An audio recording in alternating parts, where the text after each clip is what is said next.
Salam dalam Dharma untuk kita semua, Sotiontu Namo Buddhaya.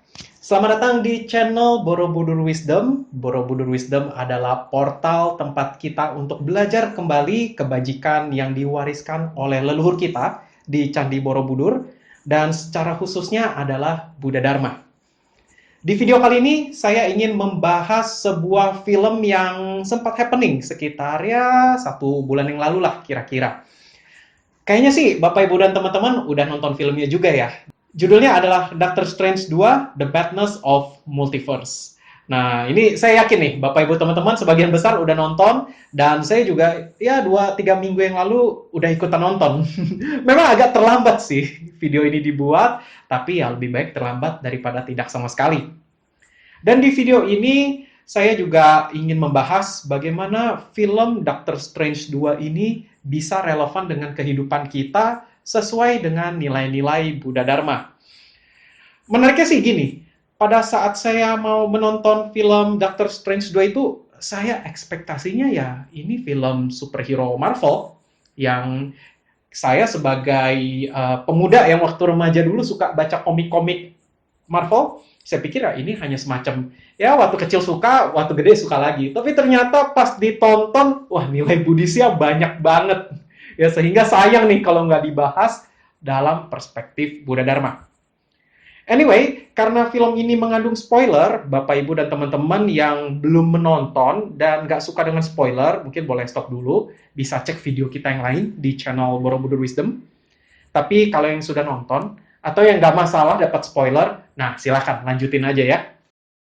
Well, sebelum kita masuk ke nilai-nilai Buddhis dari film Multiverse of Madness atau Madness of Multiverse, saya ingin sedikit recap dulu tentang ceritanya.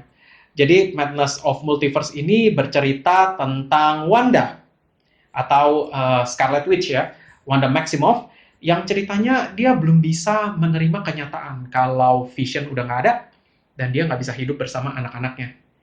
Ini membuat dia akhirnya terjerumus dalam kekuatan gelap Darkhold dan dia mengincar seorang pemuda yang punya kemampuan menjelajahi antar universe bernama America Chavez. Nah, masalahnya gini, Doctor Strange mengetahui rencananya Wanda, karena Wanda agar bisa mendapatkan kekuatan dari America Chavez ini harus dibunuh. Yang tentu aja Doctor Strange nggak setuju. Ya karena pembunuhan. Ini aja udah Buddhis banget ya, menghindari pembunuhan. Jadi Doctor Strange nggak setuju. Ya America Chavez ini harus mati hanya untuk ambisi Wanda ketemu dengan anak-anaknya di universe lain. Jadi akhirnya dicegah. Singkat cerita seperti itu. Seru banget ya karena ini film superhero dicampur dengan film horor dan nilai-nilai pembelajarannya menarik banget. Kira-kira apa sih pembelajaran yang bisa kita ambil dari film ini? Yang pertama, ketidakmampuan kita dalam menerima kenyataan akan membuat kita menderita. Nah ini kita lihat ya ceritanya tentang si Wanda Maximoff atau Scarlet Witch ini yang kalau nonton di film yang sebelumnya nih, Avengers, kan Vision mati. Untuk diambil kan Soul Stone-nya oleh Thanos dan yang nggak bisa di-reverse gitu. Jadi ceritanya dia sedih, lalu dia juga menciptakan reality di mana dia hidup sama anak-anaknya, tapi ternyata kenyataannya dia sendirian. Nggak ada Vision, nggak ada anak-anaknya. Dia nggak bisa menerima kenyataan itu, sehingga apa yang dia lakukan, dia mencari tahu bahwa di universe lain, di semesta lain, ada Wanda yang hidup bersama anak-anaknya. Dan dia mau pindah ke sana. Dan untuk pindah ke sana, dia butuh kekuatan menjelajahi multiverse. Dan untuk mendapatkan kekuatan itu, dia harus bunuh America Chavez. Dan tentu saja ini dicegah kan oleh Doctor Strange. Yang akhirnya ceritanya seru banget sih. Jadi karena saling beradu kekuatan, akhirnya mereka ini maksudnya Doctor Strange dan Chavez gitu, dan juga si Wanda ya, terlempar ke universe 838.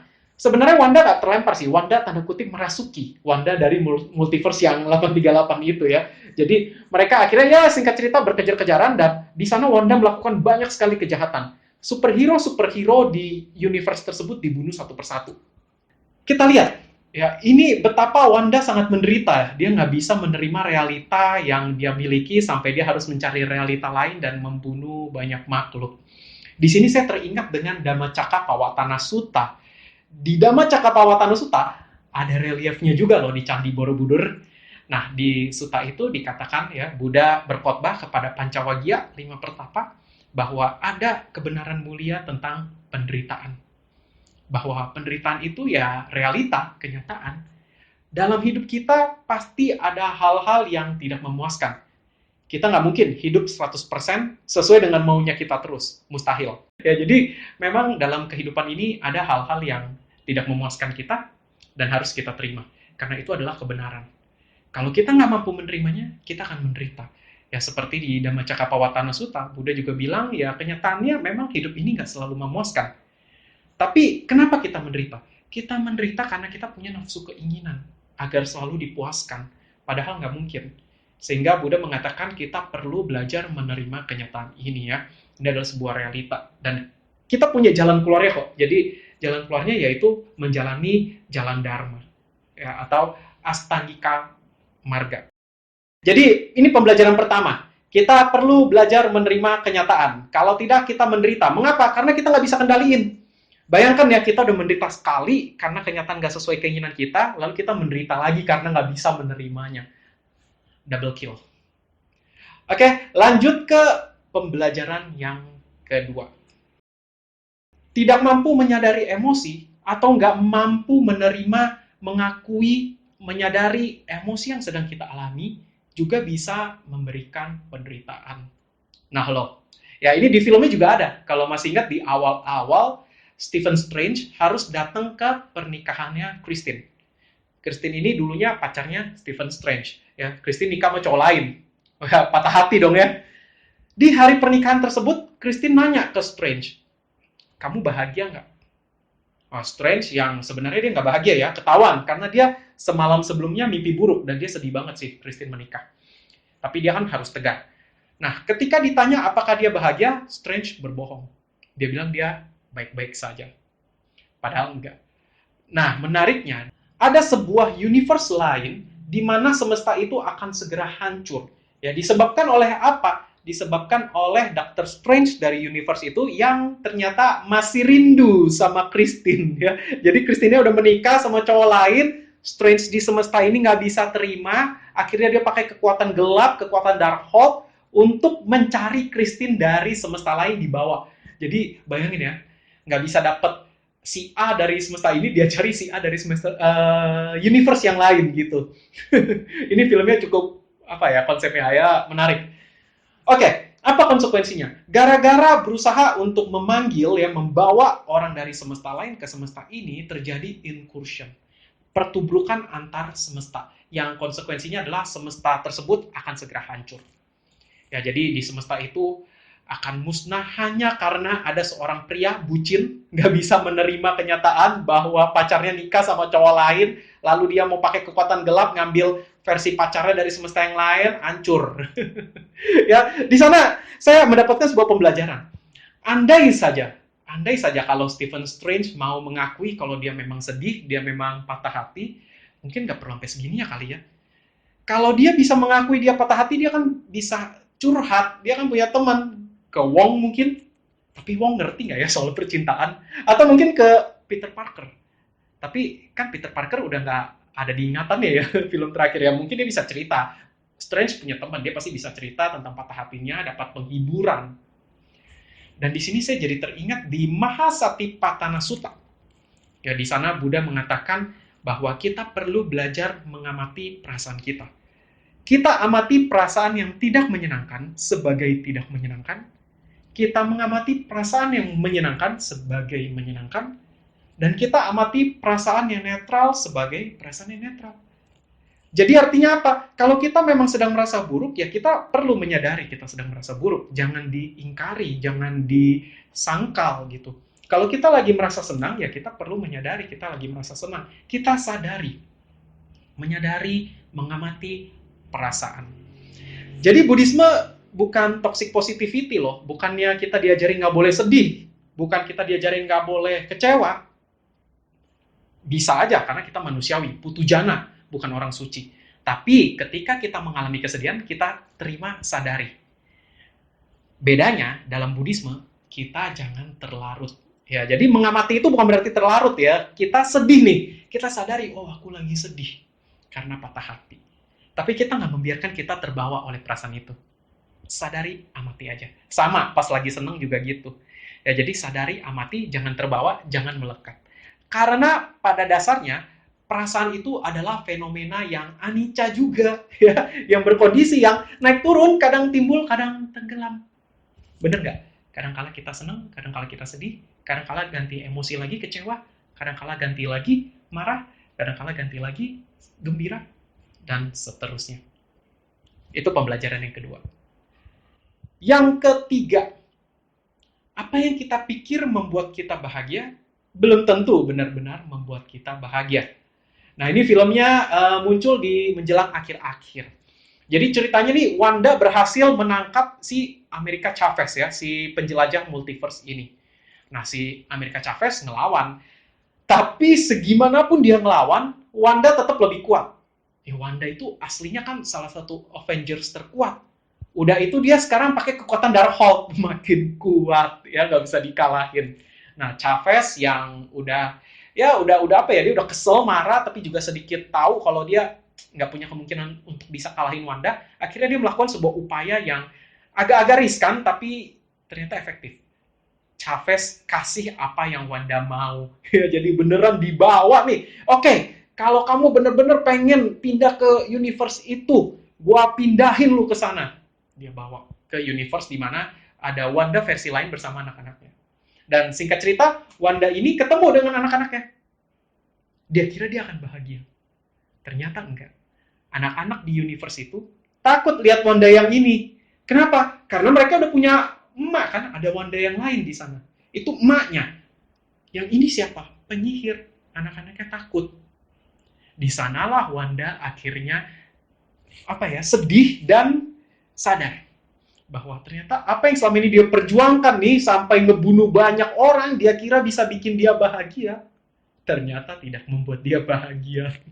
Ini sebuah mind blowing ya, dan di Buddhisme kan juga diajarin begitu.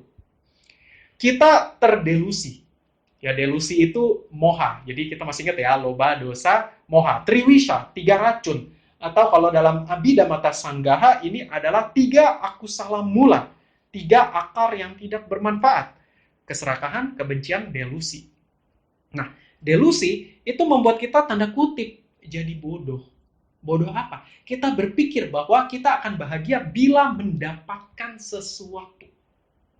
Padahal kebahagiaan itu sifatnya internal, bukan eksternal.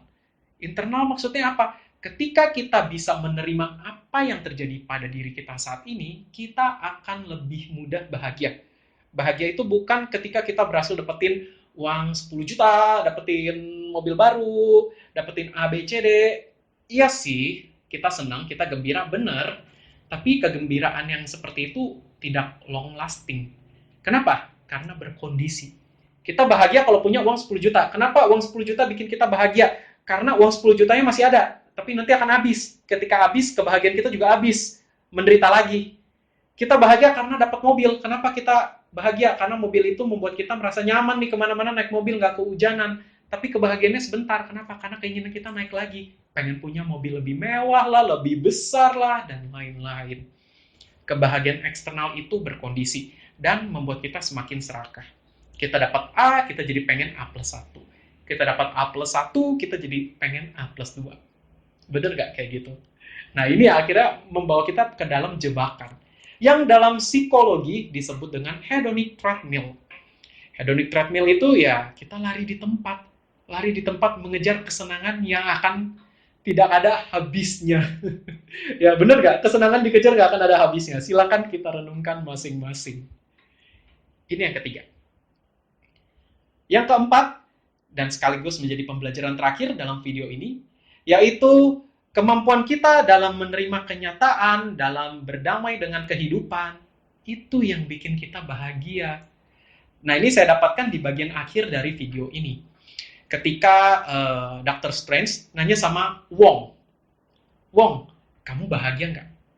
Lalu Wong menjawab, kadangkala saya memikirkan tentang saya di semesta yang lain. Tapi saya tetap bersyukur dengan semesta ini. terlepas dari berbagai kesulitannya. Wah, ini jawabannya Wong luar biasa banget ya. Kadangkala saya berpikir tentang saya di semesta yang lain, tapi saya tetap happy, saya tetap bersyukur berada di semesta ini, terlepas dari bagaimanapun kesulitan yang muncul. Nah, ini jadilah seperti Wong ya. Wong bisa bersyukur, berdamai, menerima dengan kenyataan. Dan ini Buddhis banget. Karena di Badarakata Sutta bisa ditemukan di Majjhima Nikaya Sutta ke-131, di sana Buddha mengatakan, ini sebenarnya populer banget, teman-teman pasti tahu. Ya, kita jangan berpegang pada masa lalu, juga jangan berharap pada masa depan. Kenapa? Masa lalu udah berlalu, masa depan belum pasti. Kalau kita terus terikat pada masa lalu, percuma, masa lalu udah lewat, mau diapain juga ya udah terjadi. Sedangkan masa depan, kalau kita pikirin terus-menerus jadi cemas. Terus yang terbaik gimana? Fokus pada masa kini. Jadi Buddha mengatakan kita perlu menyadari, memandang, melihat kenyataan di masa kini pada saat ini dengan pandangan yang terang. Dengan kebijaksanaan maksudnya. Nah, ini kan ajaran Buddhis banget ya. Jadi kita lihat Wong kan juga gitu. Bedanya kalau di film ini Wong nggak mau memikirkan versi semesta yang lain. Nah sama, kita kalau di kehidupan nyata kita nggak usah berpikir masa lalu kita tetaplah perlu mengingat masa lalu, ambil pembelajarannya. Tapi bukan tenggelam dalam masa lalu, apalagi tenggelam dalam penyesalan. Kita juga boleh ingin punya masa depan yang lebih baik, manusiawi, misalnya ingin punya karir yang lebih baik, ya punya kehidupan yang lebih baik, itu nggak apa-apa. Tapi kita perlu punya kemampuan menerima kondisi saat ini. Kita ingin punya karir yang lebih baik, ya kita kerja keras. Tapi di balik itu, kita kerja keras, kita juga tahu bahwa kita nggak bisa mengendalikan kenyataan 100%. Jadi apapun yang terjadi, kita terima. Nah, itu sebenarnya. Jadi kita punya harapan ingin karir yang lebih baik, kita kerja keras. Tapi nanti apapun hasilnya, apapun yang terjadi, kita tetap terima. Karena ini yang kenyataan saat ini. Sambil kita evaluasi, oh jangan-jangan ada yang kurang nih, ada yang perlu ku perbaiki. Itu. Ya, jadi bukannya kita terus mencemaskan masa depan, bukannya kita terus tenggelam dalam masa lalu, tapi fokus pada saat ini. Kalau ingin punya masa depan yang lebih baik, maka apa yang harus kita lakukan di masa kini? Dan bisa nggak kita menerima kenyataan kita di masa kini, apapun itu yang terjadi? Baik buruk, suka duka, terkenal nggak terkenal, untung rugi. Itu 8 kondisi duniawi ya. Oke, dengan selesainya penjelasan yang keempat, selesai juga dengan video ini.